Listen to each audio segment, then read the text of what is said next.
disiplin waktu, dan disiplin bayaran. Karena saya menguasai fiskal, saya boleh kurangin sedikit. Saya tambahin lagi nih. Ya, Jadi yang silakan. penting adalah, Jangan sedikit banyak, nggak apa-apa. oh, Nggak apa-apa. dipotong. Uangnya Menko kita potong. Jadi semua kebijakan fiskal kita tujukan untuk memastikan momentum pertumbuhan yang ada betul-betul terjaga, dan saya yakin ini akan terjaga terus ke depan. Cuman yang jadi pertanyaan orang-orang kan, pertumbuhan ekonomi kita di APBN tahun ini berapa? 5,4%. Tapi saya akan coba dorong ke arah 6%. Saya bayinya dari situ Pak nanti. Cuman orang kan nanya, prospek jangka pendek seperti itu. Kayaknya oke, triwulan pertama segini. Berapa tahun ke depan seperti apa? Coba lihat ini yang terakhir. Gambar, saya keluarkan lagi, nggak bisa keluar ya? Yang terakhir, yang siklus bisnis, ini bola kristal ekonomi Indonesia saya keluarkan lagi. Ekonomi kita biasanya ada ekspansi, resesi, ekspansi, resesi. Ekspansi bisa berlangsung antara 7 sampai 10%, habis itu resesi setahun, kemudian ekspansi lagi. Kalau kita lihat di sini, terakhir kita ekspansi dari dari 2009 sampai 2020, habis resesi, kemudian sekarang ekspansi lagi. Artinya kalau kita betul bisa pintar sampai 10 tahun, kita bisa ekspansi terus sampai 2033. Jadi Anda nggak usah takut prospek jangka menengah ekonomi kita. Itu akan terjadi betul. Karena kebijakan kita pas, menterinya pas lah kira-kira apa ya. Kita punya leading dan economy index yang kita lihat ini, yang leading ini menunjukkan arah ekonomi 6 sampai 12 bulan ke depan. Tadinya turun, ini saya juga khawatir, tapi sekarang udah mulai naik beberapa bulan terakhir. Coincident Economy Index, itu indeks menggambarkan ekonomi sekarang, juga mulai naik. Kalau kita lihat gradiennya meningkat, artinya kita akan memasuki fase pertumbuhan yang lebih cepat. Dan kalau kita jaga lebih bagus, dengan baik, kita akan bisa terus terjadi sampai 2033 nanti. Jadi kelihatannya kita mungkin ada kemungkinan besar Pak, bisa membawa ekonomi Indonesia ke Indonesia emas, bukan Indonesia suram. Demikian dari saya Pak, terima kasih. Wassalamualaikum warahmatullahi wabarakatuh. Terima kasih Pak Menteri Keuangan. Tadi waktu lebih sedikit, tetapi tambahnya waktu meningkatkan pertumbuhan ekonomi. Jadi kita toleransi Pak. Apalagi untuk Q1 optimis range-nya 5,6 sampai 6%. Dan memang Q1 adalah kunci. Karena itu dengan adanya THR biasanya kita harus dorong lebih tinggi. Selanjutnya kami persilakan Pak Menko Pangan, untuk kita beri waktu Pak Rosan untuk napas dulu Pak. Jadi Menko Pangan terkait dengan tadi apa yang disampaikan Bapak Presiden, terutama mengenai koperasi Desa Merah Putih, dan juga kaitannya dengan berapa yang akan dipekerjakan dan kontribusi terhadap pertumbuhan ekonomi dan juga menekan inflasi. Kami persilakan Pak Menko Pangan. Baik Pak Menko, terima kasih banyak para Menteri, Pak Rosan, Bapak Ibu yang saya hormati. Bisa ditayangkan halaman 3. Ya. Akselerasi pertumbuhan sektor pangan untuk tahun depan, target kami, Koperasi Desa Merah Putih dari total 80.000 lebih desa dan kelurahan, tahun 2026 ini yang akan kita bangun selesai dan berjalan itu 30.008. Jadi 30.008 koperasi desa dan kelurahan yang akan selesai dan operasional tahun ini. Makanan bergizi ini untuk para pengusaha dan Bapak Ibu yang mungkin ragu-ragu ya terhadap ekonomi Indonesia. Makan bergizi akhir ini yang sebagaimana disampaikan Bapak Presiden tadi akan tercapai mungkin Mei atau Juni ya Pak Kepala Badan, 82,9 juta penerima manfaat.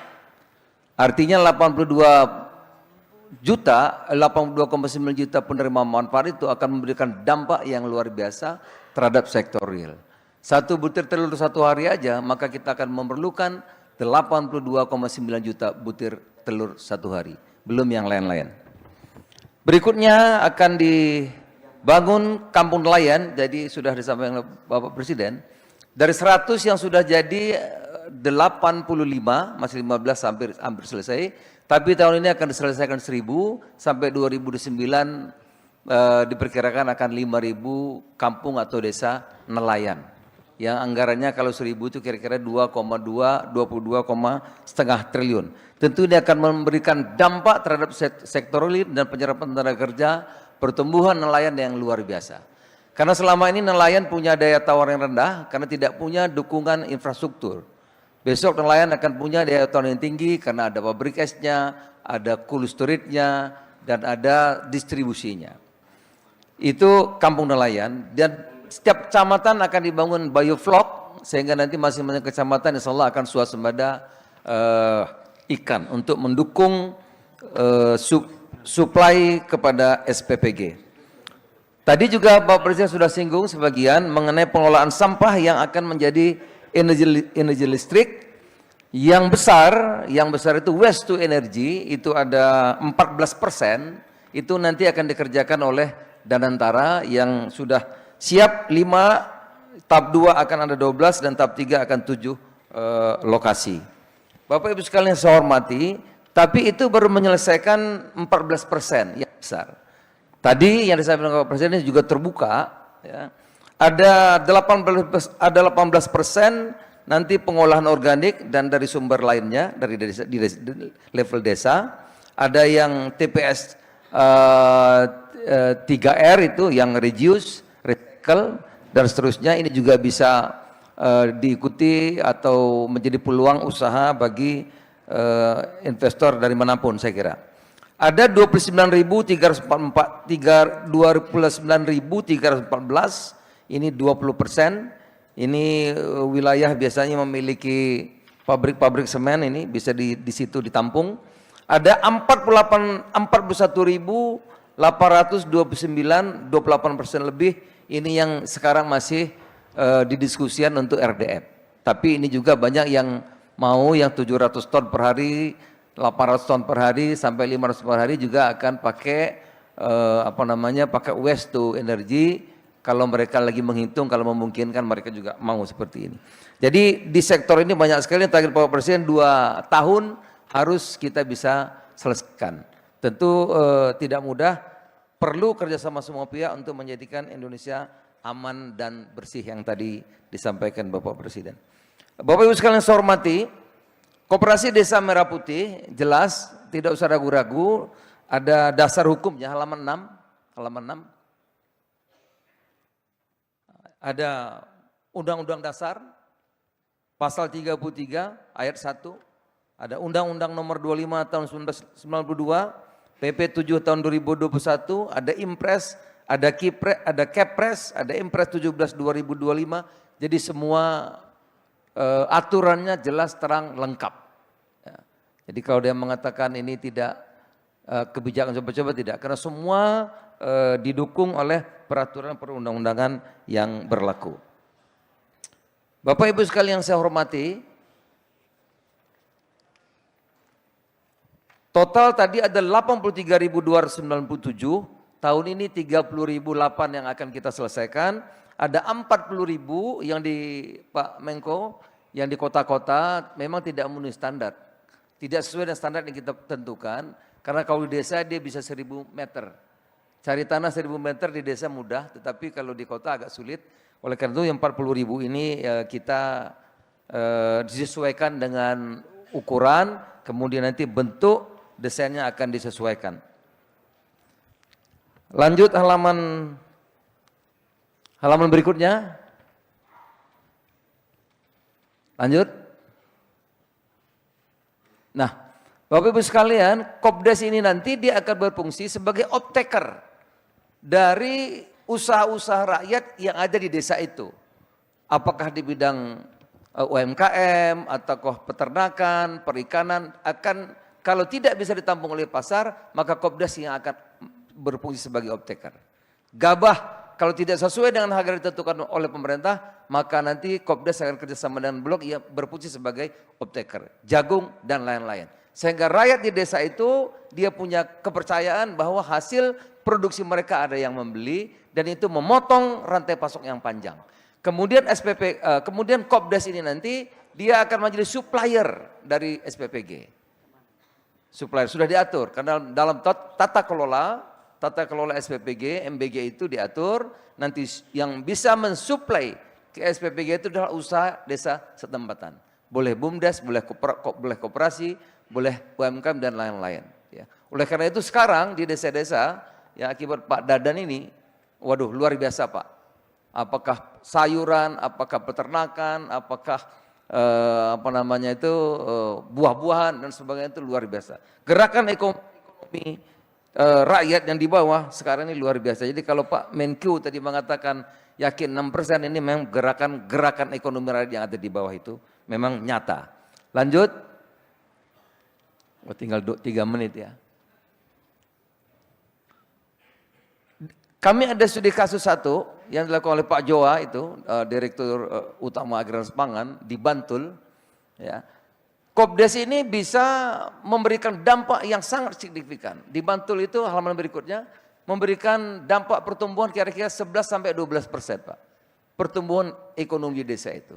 Kopdes ini 80.000 Kopdes ini itu rata-rata satu koperasi desa Merah Putih atau Kelurahan Merah Putih itu akan menyerap tenaga kerja langsung itu 20 Pak. Yang langsung. Jadi kalau 80.000 terbangun dia akan menyerap yang tenaga kerja langsung kira-kira 1,6 juta. Belum mitra yang tidak langsung. Mitra itu ya tadi ada peternak, ada penggemu ayam, ada bioflok, ada petani sayur, petani buah dan lain-lain sebagainya. Kemudian juga mitra dengan UMKM lainnya. Halaman berikutnya. Lanjut ini hitung-hitungan tapi kami belum.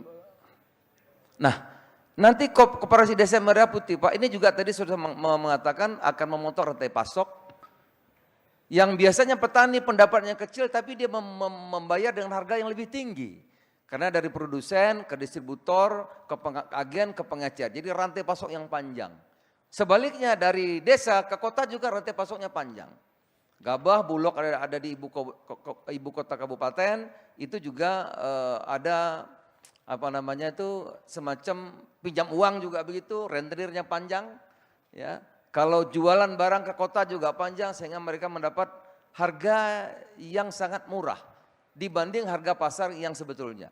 Oleh karena itu nanti Kopdes ini akan menjadi memotong rantai pasok dari produsen langsung ke desa, kemudian desa langsung ditampung juga oleh Kopdes langsung kepada konsumen. Ini akan memotong rantai pasok yang panjang, lebih efisien dan di desa, setiap desa Pak akan diharapkan tumbuh pusat-pusat ekonomi baru.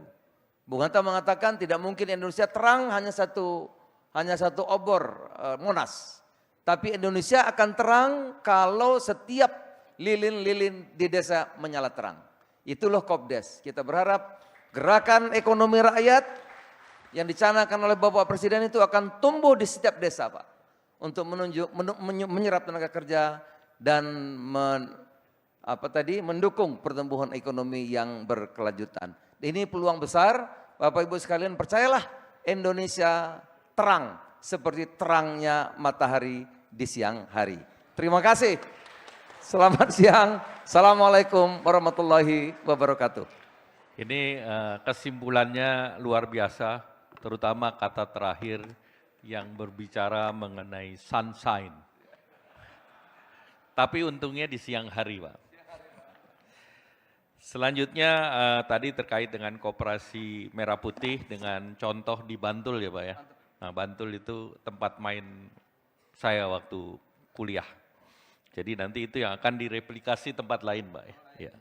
Selanjutnya kami persilakan dari CEO Danantara, Kepala BKPM dan Menteri Investasi terkait dengan Danantara yang sekarang digunakan untuk mentransformasi aset BUMN untuk menjadi kekuatan investasi dan tentu investasi yang ditargetkan diharapkan bisa juga menunjang pembangunan baik dari segi investasi, lapangan kerja maupun pertumbuhan ekonomi. Waktu kami persilakan, walaupun uangnya banyak tetap 10 menit Pak. Oke, terima kasih. Kalau gitu saya akan cepat sekali, tapi mudah-mudahan tidak mengurangi bobot dari presentasi kami. Terima kasih Pak Menko. Next, mungkin memang saya langsung saja kalau kita lihat tadi presentasi dari Pak Menko juga menyatakan bahwa investasi memainkan peranan sangat penting dalam kita mencapai pertumbuhan 8%, dan tentunya tahun ini insya Allah kita akan bisa mencapai pertumbuhan 6% seperti yang disampaikan oleh Pak Menko, dan kita akan mendorong penuh. Dan ini adalah target yang diberikan oleh Bappenas kepada kami, Kementerian Investasi, agar pertumbuhan 8% itu bisa dicapai di tahun 2029. Alhamdulillah, memang kalau kita lihat terjadi peningkatan cukup signifikan dalam 5 tahun ke depan, yang rata-rata itu kurang lebih adalah 15,67% per tahun. Next. Nah, ini adalah realisasi investasi pada tahun 2025. Alhamdulillah, target investasi itu kami mencapai kurang lebih 101,3%. Jadi kurang lebih dari target 1.931,2 triliun, itu year on year naik 12,7% atau kurang lebih is about 120 billion US dollar for 2025 target realisasi investasi. Dan ini menyumbangkan tadi kurang lebih 2,7 juta serapan tenaga kerja di Indonesia. Dan ini breakdownnya sedikit mengenai sumber dari investasi kami dari PMA kurang lebih 46,6%, itu adalah di PMA PMDN, dan ini Jawa luar Jawanya. Jadi dan ini adalah investor terbesarnya. Thank you Excellency, because Singapore still continuously supported Indonesia for a foreign direct investment. So I hope you'll be invest more in Indonesia. And ini dan daerahnya, mungkin saya tidak bacakan satu persatu karena tetap dikasih waktunya hanya 10 menit oleh Pak Menko. Next. Nah, saya hanya menyinggung ini adalah hilirisasi, ini menjadi sangat penting karena hilirisasi ini menyumbangkan kurang lebih 30,2% dari total investment in year 2025. Dan itu adalah peningkatan dibandingin tahun sebelumnya 43,3%. 43,3%, sehingga total investasi dari hilirisasi mencapai 554,1 triliun. Even though mostly masih di minerals, ini terima kasih ke Pak Bahlil ini yang sangat aktif memberikan masukan kepada kami. Tetapi ini yang saya ingin sampaikan juga, ternyata hilirisasi, terima kasih Pak. Hilirisasinya ini, saya mungkin berdiri aja lebih enak karena di pojok. Hilirisasinya ini ternyata tidak hanya disumbangkan oleh mineral, tetapi kita juga mendorong hilirisasi dari perkebunan dan kehutanan seperti di kelapa sawit, kayu log, karet, dan lain-lainnya. Dan juga kita akan mendorong di perikanan dan kelautan. Dan inilah totalnya, di antaranya kita akan mendorong di kelapa, siwit, dan yang lain-lainnya. Ini pembagiannya, mungkin saya tidak bacakan satu persatu. Dari Jawa dan luar Jawa. Next. Oh, ini hanya ingin menggambarkan dari Danantara, saya lompat ke Danantara karena Danantara dan Kementerian Investasi is complementary. Ini adalah kerjasama yang sudah kita lakukan, partnership-nya dengan sovereign wealth fund lainnya, dengan CIC $1 billion, dengan JBIC $1 billion, with Qatar, QIE $4 billion, and RDF for $2 billion. Dan kita pun mendapatkan fasilitas kredit bergulir, alhamdulillah diberi kepercayaan oleh 4 bank ini kurang lebih 10 miliar US dollar. Next. Nah, ini yang ingin saya tekankan bahwa kami pun dan antara kita pun meminta rating. Memang pada saat ini kita sudah di rating oleh Pevindo dan juga Fitch Rating, dan alhamdulillah memang rating kami itu sama dengan rating pemerintah Indonesia atau BBB stabil. Kita in the process to get a rating dari S&P and Moody's, supaya kita juga sehingga ini juga memberikan lebih kepercayaan bahwa Danantara ini resikonya juga sangat terukur, terstruktur, dan ini memberikan hal yang sangat positif mengenai Danantara. Jadi ini pun kita sudah di rating dan alhamdulillah dari Pevindo maupun dari Fitch. Next. Ini adalah proyek hilirisasi yang on the pipeline, yang dimana dari total 20 program hilirisasi ini, 6 sebenarnya 7 sudah dimulai sejak minggu lalu. Di antaranya adalah smelter alumina menjadi aluminium di Mempawah Kalimantan Barat, termasuk bauxit menjadi smelter grade alumina, bioaftur di Cilacap, bioetanol di Banyuwangi, pengelolaan garam dan juga biosayam terintegrasi, termasuk sebenarnya yang nomor 7 adalah hilirisasi kelapa terintegrasi setelah kita juga sudah mulai dari beberapa bulan yang lalu. Jadi ini total proyeknya is 26 billion, kurang lebih ini akan memperkerjakan 600.000, menciptakan 600.000 lapangan pekerjaan. Nah, this is yang dari 20 ini sudah 7 yang sudah dilakukan groundbreakingnya, dan insya Allah berikutnya akan disusul 14 lagi. Next.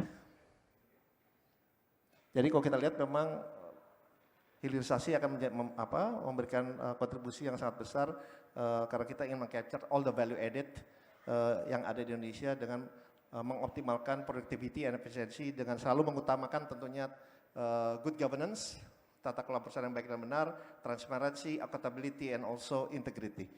Ini lompat sedikit tadi sempat disinggung oleh Pak Menko mengenai waste to energy.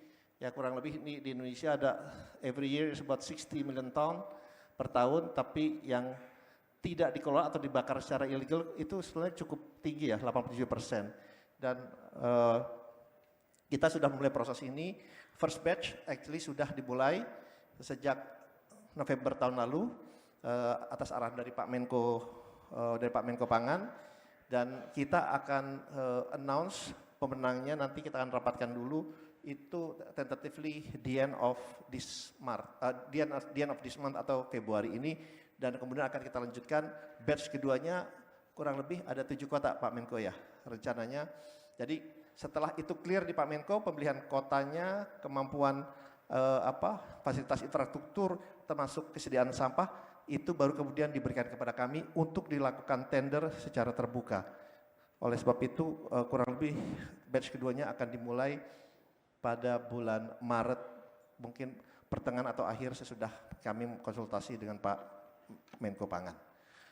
Next, memang ini adalah beberapa contoh saja, nanti bentuk-bentuknya kebetulan ini contoh yang sudah ada di China, mungkin di Thailand dan beberapa negara lainnya. Nanti WTE ini di banyak negara kebetulan kami sudah mengunjungi langsung, itu banyak di daerah perumahan. Karena tidak ada baunya sama sekali, malah ada taman bacaan anak-anak. Nah ini yang kita ingin ciptakan sehingga sampah yang sudah lalu pun itu masih bisa dipakai atau masih bisa diabsorb dengan teknologi ini. Jadi diharapkan itu akan program ini, Waste to Energy ini mempunyai dampak yang sangat-sangat positif. Kita tidak hanya melihat dari energi elektrisitasnya, justru dampak kesehatan, environment, health, actually is more important, and we can justify itu semua dengan adanya program Waste to Energy ini. Waktu saya tinggal 2 menit. Oke, next. Oh ini share singkat Kampung Haji. Kebetulan saya juga baru landing jam 1 siang dari Riyadh tadi juga. Dan ini yang investasi yang kita sudah lakukan untuk Kampung Haji, kurang lebih jaraknya yang sudah itu 2,5 km dari Masjidil Haram, yang dimana rata-rata jemaah haji kita tuh 4,5 sampai 6 km. Ini jaraknya kurang lebih 2,5 km dan ada terowongan langsung. Dan ini yang sudah kita lakukan pembelian hotel maupun lahan di Kampung Haji, yang nextnya yang akan kita lakukan pembelian lahan kurang lebih jaraknya adalah 600 meter dari Masjidil Haram. Next. Oh ini waktu kami penandatangannya pada tanggal 14 Desember 2005, dan ini adalah yang akan kami bangun 13 tower yang akan kami bangun di wilayah itu. Terima kasih. Next. Ini salah satu investasi kami juga di Australia yang cukup signifikan, yang berhubungan dengan meat processing ikan dan juga yang lain-lain. Tapi ini next. Ini yang terakhir, ini adalah beberapa proyek tadi yang tahun ini selain tadi 20 proyek hilirisasi, tetapi juga adalah Oni Waste to Energy. Ini juga kami investasi di caustic soda, ini di pengembangan DC data center, platform bersama global operator, dan juga ini investasi setelah yang tadi di Australia itu kurang lebih ini nilai-nilainya. Oke, mungkin next. Oke, saya pas 10 menit. Terima kasih. Wassalamualaikum warahmatullahi wabarakatuh. Thank you. Terima kasih. Jadi walaupun belum sampai di Indonesia 12 jam, tapi on time. 10 menit. Jadi yang datangnya paling jauh ini adalah Pak Rosan. Terima kasih. Selanjutnya Pak Menteri Pertanian, tadi sudah disampaikan oleh Bapak Presiden terkait dengan produksi beras tertinggi sampai dengan 34,7 juta ton dan stok tertinggi sebesar 4,2 juta ton. Silakan, Pak. Terima kasih para Menko, para Menteri, para Duta Besar, dan teman-teman pengusaha sekalian. Langsung ke halaman 5. 4 program prioritas Bapak Presiden, swasembada, halaman 5, makanan bergizi, ketahanan energi, dan hilirisasi. Next. Ini Pak Menko Pangan, Menko Ekonomi, saat kami dipanggil Bapak Presiden, target pertama 4 tahun. 21 hari berubah 3 tahun. Setelah 45 hari menjadi 1 tahun. Jadi tadi Pak Rosan tadi 7%, tunggu mungkin 6 bulan kemudian jadi 10%. Ini tekanannya luar biasa. Kemudian pada saat bersamaan juga ada El Nino. El Nino terberat sepanjang sejarah kekeringan di Indonesia. Next. Langkah kami ada 2, deregulasi dan transformasi pertanian modern, tradisional ke modern. Ada 2 hal kita ingin capai. Pertama adalah self sufficiency, swasembada, dan hilirisasi. Nah, ini luar biasa Pak Menko, kami sampaikan teman-teman kabinet, regulasi Perpres yang terbit 1 tahun itu ada 13. Ini terbanyak sepanjang sejarah. Dan ini membantu untuk mencapai swasembada. Bukan saja karena anggarannya ditambah, anggarannya cuma 2 triliun waktu itu ditambah, tetapi bisa kita capai swasembada. Next. Deregulasi di kantor Kementerian Pertanian ada 547 kami cabut agar bisa lebih fleksibel, lebih cepat kita bergerak. Next. Salah satu contoh pupuk, dulu pupuk 12 menteri harus tanda tangan.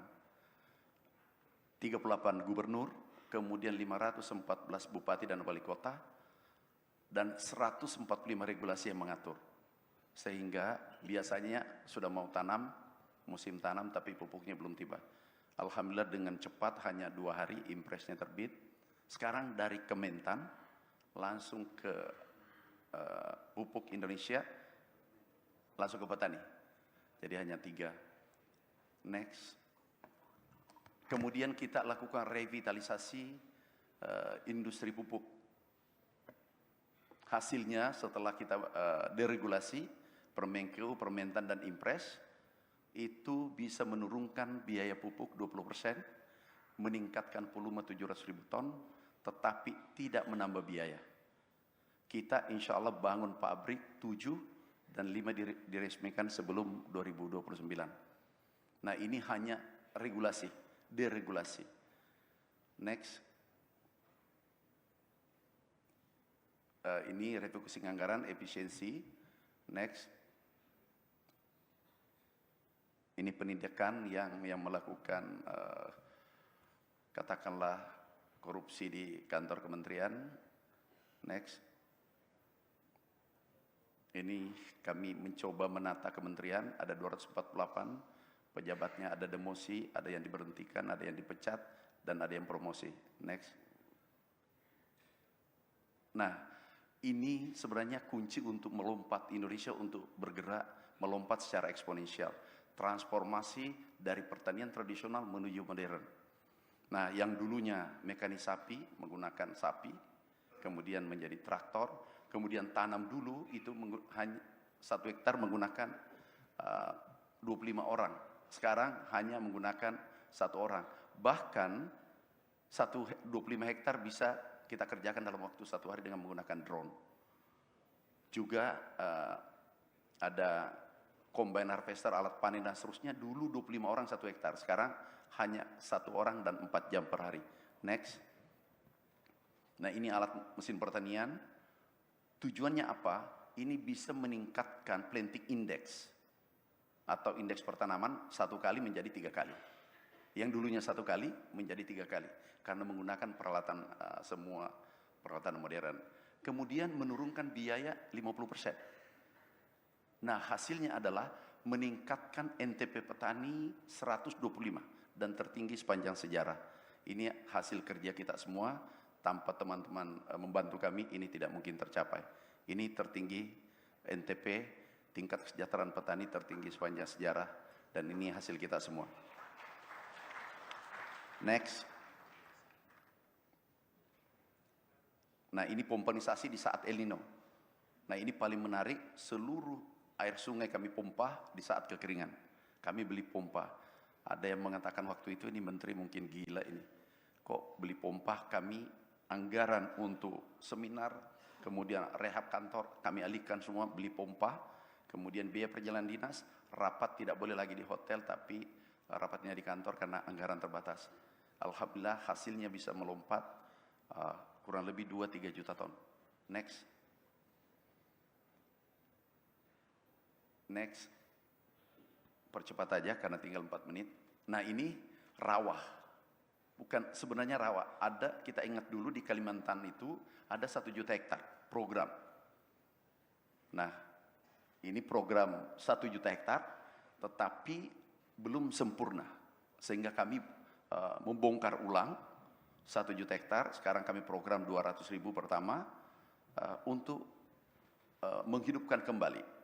Karena irigasinya sudah bagus. Inilah hebatnya kita. Irigasi bagus, tapi padinya tidak ada.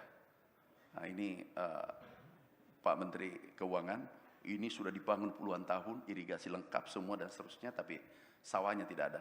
Kami tidak tahu apa yang terjadi waktu itu, kami bongkar dan alhamdulillah sudah berhasil. Next. Next. Ini peningkatan kita dengan deregulasi dan kebijakan kita ubah dan menambah sedikit anggaran, kita menghasilkan dan HPP kemarin yang dikeluarkan Bapak Presiden, harga pembelian pemerintah beras itu, harga dasarnya adalah 6.500, petani mendapatkan 132 triliun pendapatan petani, sehingga NTP-nya naik 125. Next. Ini stok kita tertinggi sepanjang sejarah 4 juta. Kami prediksi Pak Menteri Keuangan mungkin izin kalau ada tambahan sedikit dana untuk Bulog, bukan kami, dana untuk Pak Rosan dengan Pak Doni. Karena sekarang kita sudah sewa gudang 1 juta ton, 1 juta, kapasitas 1 juta, tetapi produksi beras kita meningkat tajam. Kemungkinan 3 bulan ke depan itu 6 juta ton. Sedangkan kapasitas gudang hanya 3 juta ton. Ini mungkin butuh dana tambahan Pak Doni dengan Pak Rosan, Pak. Aku yang mintakan Bapak. Ini bukan untuk pertanian, untuk Pak Rosan, Pak. Jadi sekarang ini bulan ini kemungkinan 3,94 juta ton. Next. Ini juga perlu dipahami bahwa beras yang ada di hotel, restoran dan perumahan itu tertinggi sepanjang sejarah, 12 juta ton. Dulu 7 juta, kemudian sekarang posisi 12 juta ton, naik 47%. Next. Ini yang dirilis, waktu itu dirilis produksi kita naik, kalau Asia Tenggara kita nomor 1. Next. Kemudian kenaikan produksi kita Di global tingkat dunia kita nomor 2 dunia. Next. Nah, penghargaan dari FAO ada 2 kita dapatkan. Penghargaan tertinggi dalam bidang ketahanan pangan dan memperkuat sistem pangan baru-baru ini. Next. Nah, ini juga menarik karena kebijakan tadi deregulasi ada 12 dikeluarkan Bapak Presiden, ekspor kita naik 158 triliun sektor pertanian, tetapi impor kita turun 34 triliun. Pakan jagung pakan ini 0, tidak ada impor tahun 2025. Next. Next. Next. Yang terakhir, ini adalah kontribusi Indonesia menurunkan harga beras dunia karena dulunya impor 7 juta ton, kurang lebih 100 triliun, itu $660 per ton, sekarang ini turun 368, itu turun 44% karena Indonesia importir terbesar beras dunia. Yang terakhir, ini hilirisasi Pak Menteri Keuangan, hilirisasi kita punya komoditas strategis yang demand-nya tinggi tingkat dunia. Langsung terakhir, ini tinggal 10 detik, itu kelapa kita itu naik 100 kali lipat kalau kita hilirisasi. Next, itu naik 100 kali lipat. Next, enggak apa-apa 1 menit, sedikit. Yang tolong tunjukkan pabrik kelapa. Next. Yang pabrik kelapa. Nah, ini coconut milk. Itu ada pergeseran pangan di China. Itu dari susu sapi, kambing bergeser ke susu yang dari kelapa. Nilainya ini total itu bisa potensi 5.000 triliun. Ada juga gambir. Gambir juga itu 80% kita kuasai dunia. Tetapi bahan baku kita ekspor. Nah, ini sesuai penelitian dosen para pakar dan sudah kunjungan ke India, ke Jepang, itu bisa sampai 2.000-3.000 triliun. Ini bahkan 5.000 triliun, ini dari penelitian mereka. Nah, ini kita hilirisasi ke depan, bisa membuka lapangan kerja 5 juta orang, dan yang cita-cita bawa 8%, itu bukan mimpi, bisa jadi kenyataan. Terima kasih. Wassalamualaikum warahmatullahi wabarakatuh. Terima kasih Pak Menteri Pertanian. Selanjutnya, selain swasembada pertanian adalah juga kedaulatan di bidang energi. Oleh karena itu Pak Menteri ESDM tentu beberapa isu terkait dengan transformasi dan perubahan energi dari fosil ke energi baru terbarukan, dan langkah prioritas pemerintah terkait dengan transisi energi, dan energi selalu menjadi bahan baku utama baik itu untuk industri maupun untuk digitalisasi. Silakan Pak Menteri SDM. Baik, terima kasih Pak Menko dan seluruh menteri, Bapak Ibu semua, Pak Dubes dan pelaku usaha. Inilah perbedaan antara Menteri Pertanian dan SDM. Sama-sama tugasnya swasembada. Cuma kalau Menteri Pertanian itu ada uang, ada pupuk, ada lahan 3 bulan panen. Kalau Menteri SDM itu ada uang, belum tentu bor ada minyak. Apalagi bornya 4 tahun baru ada hasil. Jadi memang ngeri-ngeri sedap. Bapak Ibu semua, saya mencoba untuk memaparkan apa yang diperintahkan oleh Bapak Presiden Prabowo terkait dengan tujuan dalam rangka ketahanan energi, kemudian kedaulatan energi, ketahanan dan swasembada. Dan ini kaitannya dengan pasal 33. Jadi saya izin memetakan dulu potret lifting minyak kita di Indonesia sejak 96. Bapak Ibu semua, lifting minyak kita itu paling tertinggi itu 96-97. Di mana waktu itu lifting kita sekitar 1,5 sampai 1,6 juta barel per day.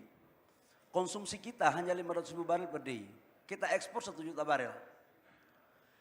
Mulai dari situ, pasca reformasi, ada dokter dari luar negeri yang datang mendiagnosa penyakit Indonesia. Yang dokternya itu saya tidak perlu sampaikan, ternyata diagnosanya salah. Apa yang terjadi? Lifting kita turun terus. 2 2008 baru dapat. 2016 baru dapat di Banyu Urip. Pasca itu 10 tahun nggak pernah lifting minyak mencapai target APBN. Baru di 2025, alhamdulillah target lifting kita mencapai APBN. Yang berikut, apa sih masalahnya? Saya juga mendiagnosa masalahnya, ternyata memang sumur-sumur kita ini udah pada tua. Sumur-sumur kita udah lama. Dari total sumur kita 40.000 kurang lebih, itu yang berfungsi hanya 18.000. Selebihnya tidak berfungsi, idle well. Maka saya kelompokkan menjadi 3 bagian. Slide-nya ini kok, saya sudah ngomong tempat lain, slide-nya masih di sini. Ini pangkatnya saya turunkan ini kelihatannya.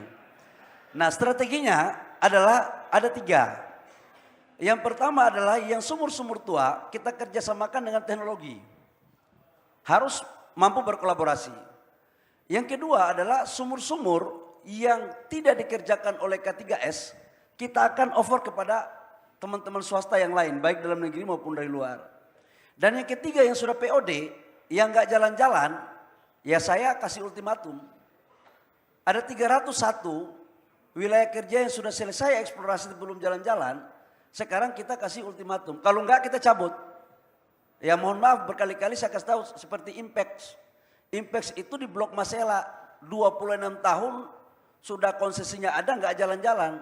Tapi begitu surat cinta kita kasih, alhamdulillah sekarang udah mulai jalan. Investasinya sekitar 18 miliar US dollar dan sekarang udah mulai jalan. Jadi saya pikir ini yang akan kita lakukan ke depan. Di samping itu kita akan mengaktifasi dan melegalkan sumur-sumur rakyat yang sebelum Indonesia merdeka sudah ada. Kurang lebih sekitar 45.000 sumur. Dan itu sumber pendapatan yang langsung turun ke rakyat karena kita menahan Gini rasio. Jadi uang juga harus berputar di bawah. Jangan sampai ada persepsi bahwa usaha minyak, hulu migas itu hanya milik pengusaha-pengusaha besar, hanya milik BUMN, dan hanya milik saudara-saudara kita dan investor asing.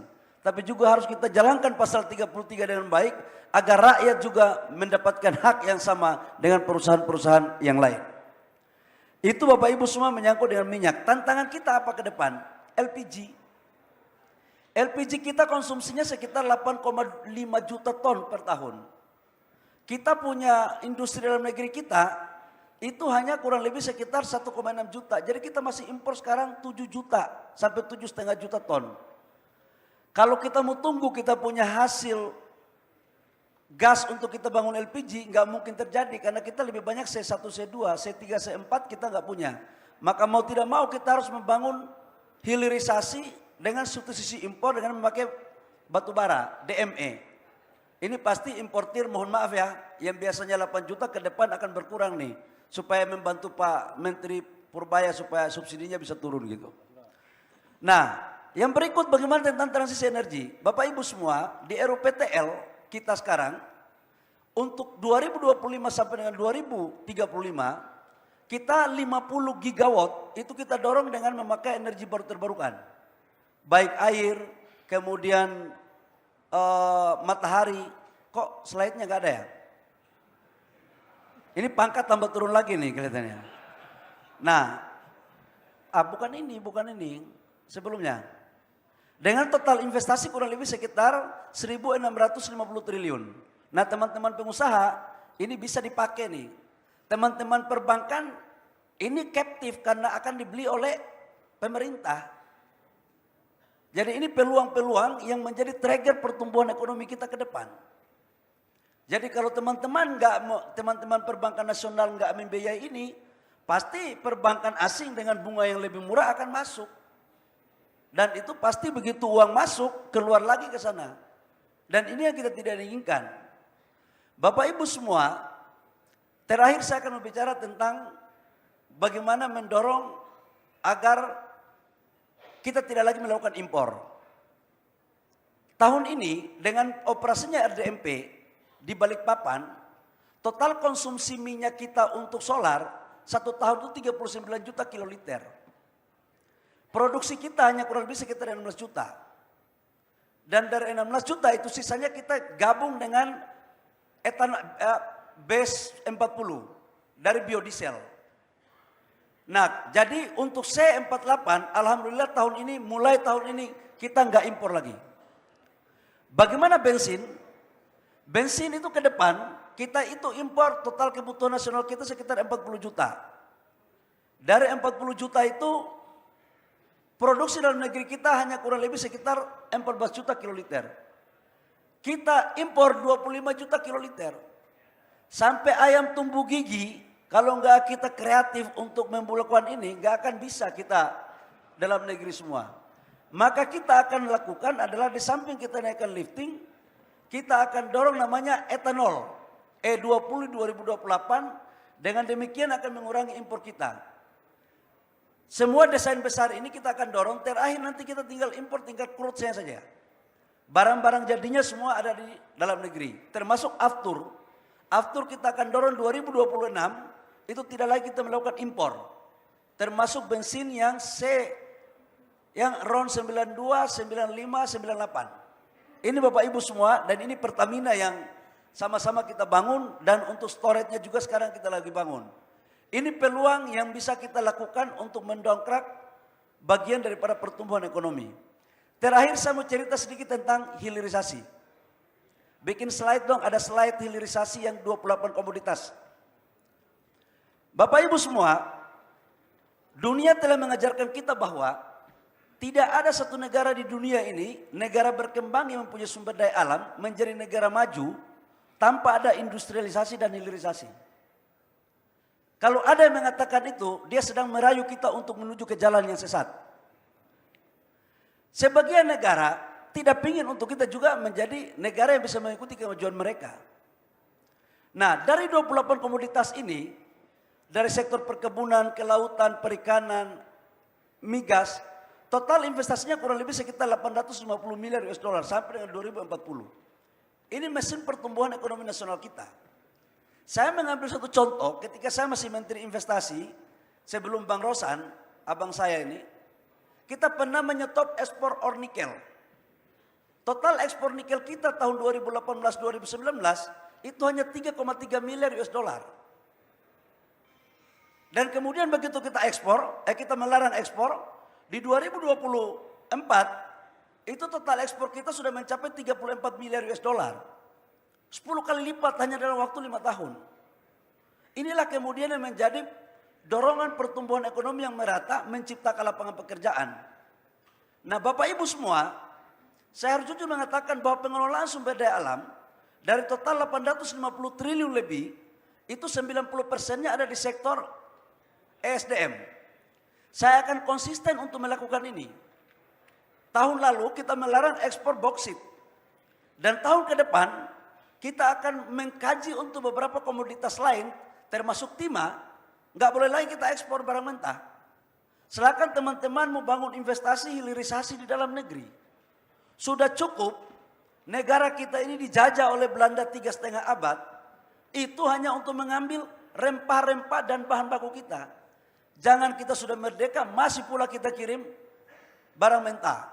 Ya saya mohon maaf menceritakan ini bagian daripada sejarah. Kan ajaran Bapak Presiden Prabowo harus kita juga mengakui kekurangan kita, tapi juga harus kita mengakui kelemahan kita. Jangan kita masuk dalam lubang yang sama dari sebuah kesalahan masa lampau. Ini penting Bapak Ibu semua saya sampaikan. Jadi beberapa komoditas lain juga akan melakukan hal yang sama. Dengan kata lain bahwa kemarin saya sudah sepakat sama Pak Rosan, sebagai Satgas Hilirisasi ada 18 komoditas yang kita sudah serahkan, dan beliau sekarang menjalankan 2-3 bulan lagi ke depan, dan kami ada membuat lagi beberapa komoditas lain untuk kita dorong. Semua produknya adalah untuk melahirkan substitusi impor. Ini captive market dalam negeri. Nah ini kesempatan perbankan untuk membiayai. Jangan sampai kalian tidak biayai lagi, nanti dikirain hilirisasi itu hanya nilai tambahnya dikuasai oleh teman-teman kita dari luar negeri. Saya pikir itu demikian Pak Menko, karena waktunya 10 menit selesai. Terima kasih. Terima kasih, luar biasa. Tepat 10 menit. Bapak Ibu yang kami hormati, mungkin masih ada dari Pak Dadan terkait dengan Badan Gizi Nasional yang tadi pagi Bapak Presiden tinjau. Dan makan bergizi gratis ini menjadi program unggulan dan diharapkan ada multiplier efek bagi UMKM, bagi petani maupun terhadap kontribusi terhadap pertumbuhan ekonomi. Waktu dan tempat kami persilakan. Terima kasih Pak Menko, para Menko, para Menteri Kabinet, para Duta Besar, Bapak Ibu sekalian yang saya hormati. Makan bergizi gratis adalah langkah strategik seperti yang sering disampaikan oleh Pak Presiden, dan beliau kalau kita lihat dari tipe kepemimpinan, next slide, itu beliau sudah masuk ke dalam tahap di mana beliau menjadi brilliant commander, di mana brilliant commander ini adalah seseorang pemimpin yang sudah memikirkan human resource development. Dan ini penting sekali karena Indonesia masih tumbuh 6 orang per menit, 3 juta per tahun, dan masih akan tumbuh mencapai 324 juta di tahun 2045. Dan bukan pertumbuhannya yang dipermasalahkan, tetapi berasal dari mana pertumbuhan penduduk Indonesia, yang kita tahu bahwa penduduk Indonesia mayoritas tumbuh atau lahir dari orang tua yang pendidikannya 9 tahun. Dan oleh sebab itu makan bergizi ini sangat penting karena 60% anak Indonesia tidak punya akses terhadap menu dengan gizi seimbang. 60% dari mereka hampir tidak pernah minum susu. Jadi tidak heran kalau baru pertama kali minum susu ketika ada program ini. Dan saya sebagai Kepala Badan Gizi memang mendapat tugas yang luar biasa karena Pak Presiden pada sidang kabinet yang pertama saja sudah menyampaikan mempertaruhkan kepemimpinannya untuk program ini agar berjalan, dan saya agak deg-degan karena kalau program ini tidak berjalan maka kepemimpinan beliaulah yang dipertaruhkan. Alhamdulillah sekarang sudah berjalan 1 tahun dan kemudian mulai mendapat pengakuan dari rekan sejawat saya, ahli ekonomi dari IPB yang tadinya skeptis dengan program makan bergizi. Akhirnya beliau sekarang melihat bahwa MBG ini merupakan pendekatan ekonomi baru dalam pembangunan di Indonesia. Belum pernah ada ekonomi di Indonesia yang mendorong pertumbuhan produksi dan sekaligus menjamin pembelian. Jadi ini sudah mulai terlihat, dan Axel van Trossenberg dari World Bank mengatakan investing in nutrition is a smart economic. Jadi menurut saya ini kebijakan yang sekarang diambil merupakan kebijakan yang luar biasa, dan kita lihat bahwa Badan Gizi sekarang berperan dalam 2 hal. Yang pertama, meng-create demand, karena yang diberi makan sama, tetapi makanan yang diberikan kepada penerima manfaat adalah bukan makanan yang mereka biasa makan.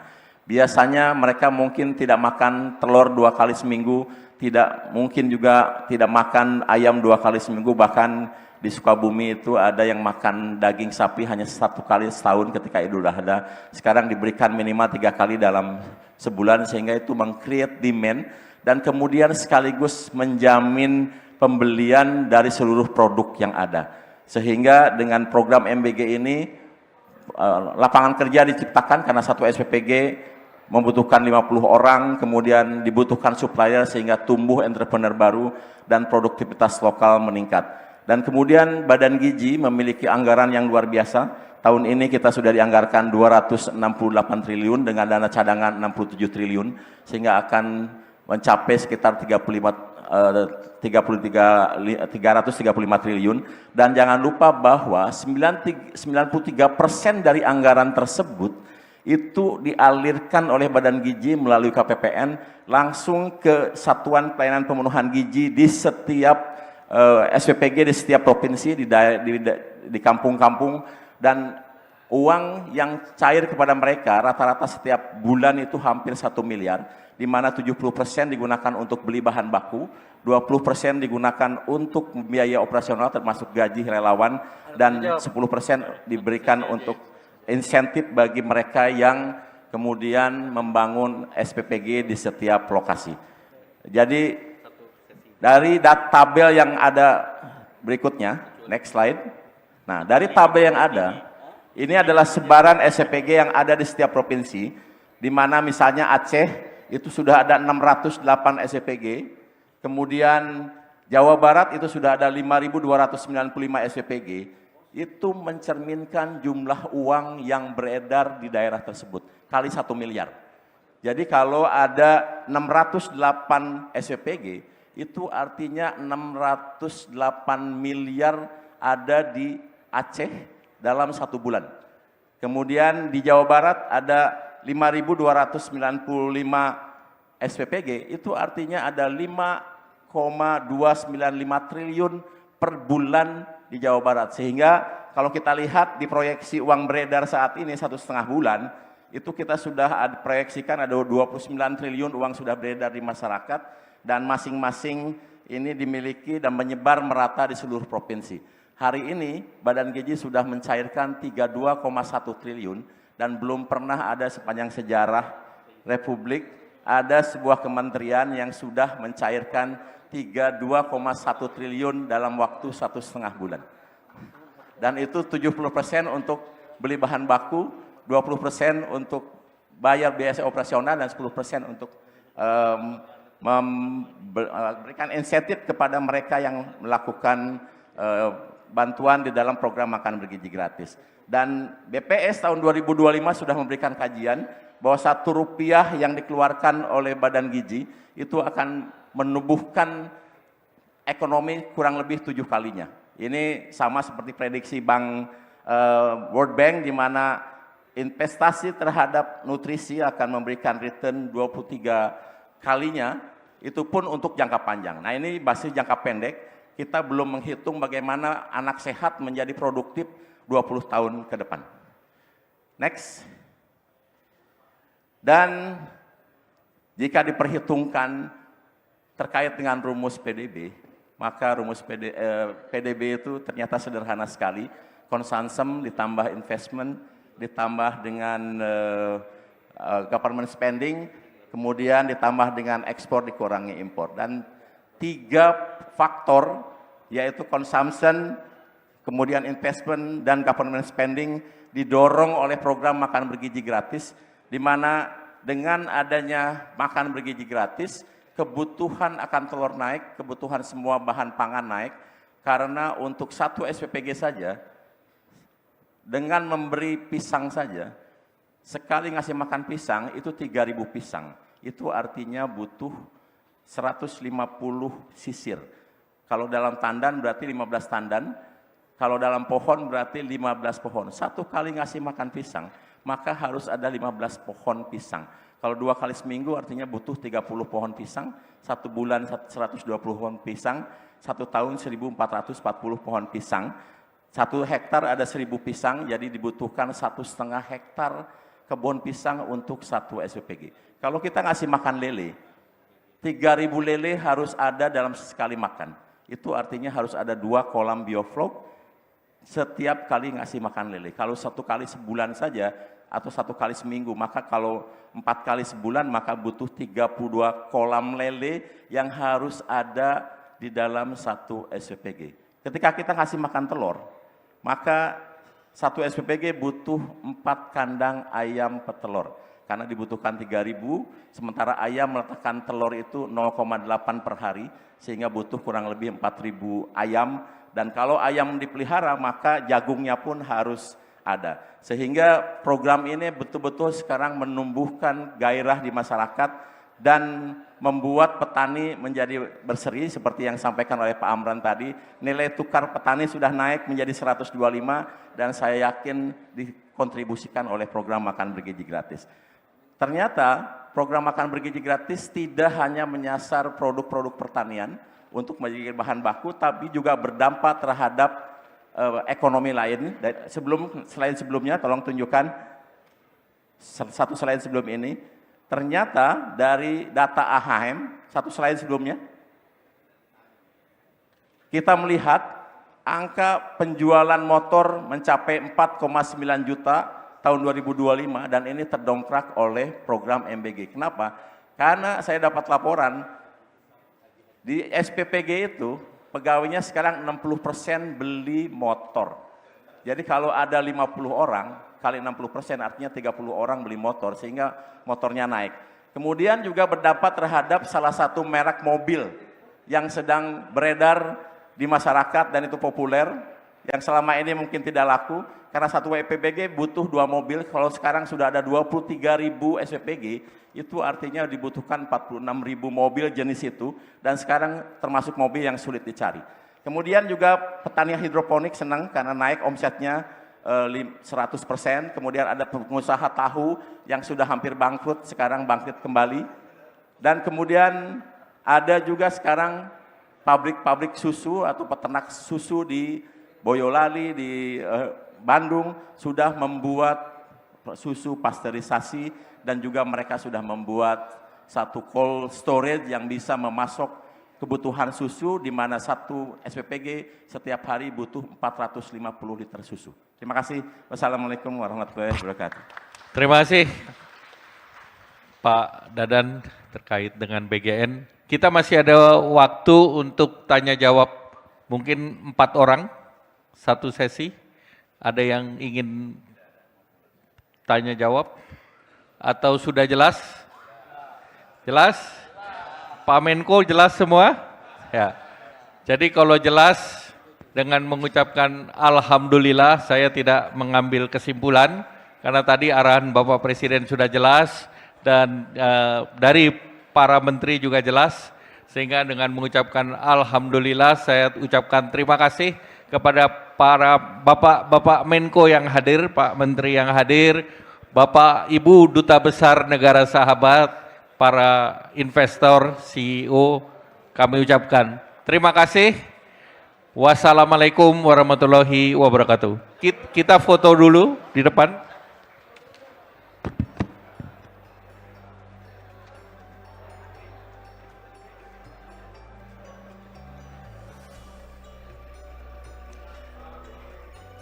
Baik, untuk seluruh panelis hari ini, kita akan foto bersama terlebih dahulu. Boleh teman-teman fotografer mengabadikan momen ini.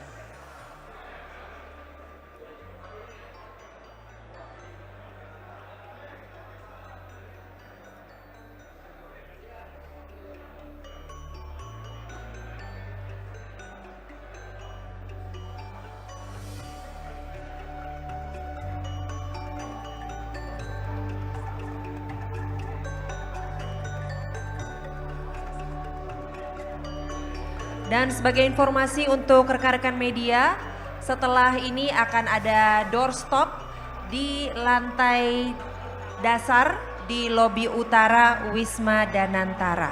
Sekali lagi untuk rekan-rekan media. Kecepatan informasi dan akurasi data adalah komitmen kami. Satu langkah lebih dekat, satu langkah lebih terpercaya. Saksikan Kompas Petang di Kompas TV, channel 11 di televisi Anda.